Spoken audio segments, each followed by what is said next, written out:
I really got to know that guy. He, the Duke, refereed my first fight in the Marine Corps, and I'm the last guy who shot in the Shootist. So I got to know him pretty well. The fight in the Marine Corps was very typical of John Wayne and his thinking. 1943, in boot camp, and they had on Friday nights, of course, during boot camp, you don't see anything outside of the dirt and the dust and your equipment and your buddies. But on Friday night, they had what they called smokers. And it was in the amphitheater that they have down there, San Diego. And the stage area was kind of where the prize fight, the ring was. And the way they selected the one guy from one platoon to fight the guy from the other platoon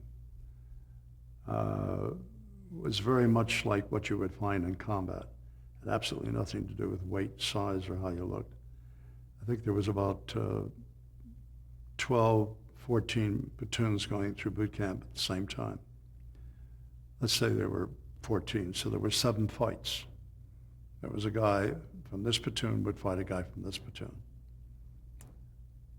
And the way they did the selection is they would have 64 pieces of paper that they would put in a pith helmet, all of them blank except one, which was marked boxer. So you picked out the piece of paper, and in this particular, I guess it was about the third or fourth week of boot camp, I picked out the one marked boxer. And ours was about the 4th or 5th fight.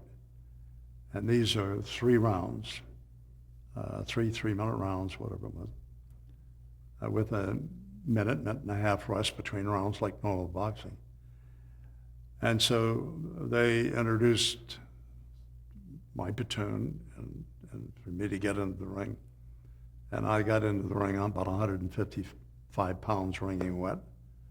Same height, 6 foot, but on the thin side. And they announced the name of the guy from the other platoon. He got in the ring. He's probably the biggest man I'd ever seen at that point. He was about 6'8", huge Afro-American guy.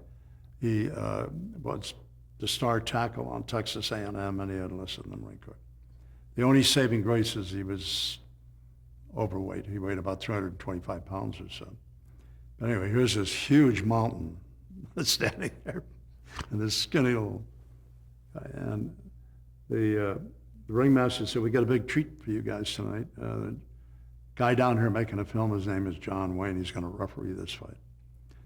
1943, John Wayne was really emerging. He was not the kind of star that he became at that point. But everybody knew who he was, but he was still kind of the fresh thing. Anyway, to make a long story short, he gets into the ring, and he looks at this skinny runt, and he looks at this other giant. And I think it's one of the few times I ever saw John Wayne look up at anybody. And stood there for a moment. He says, "You guys want to fight my rules or Queensberry rules? Which are the normal rules of boxing?" We didn't want to argue with him, so we'll fight your rules. So he climbs out of the ring. As he's walking away, I still to this day think he gives me this little wink. He climbs out of the ring instead of staying inside the ring to referee it.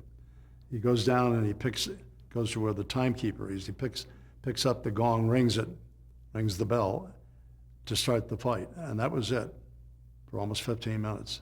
He wouldn't let the guy ring, at the end of 3 minutes.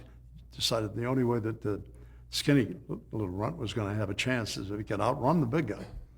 And turns out, which is also somewhat true, is that I'm the guy that taught Muhammad Ali the backward shuffle.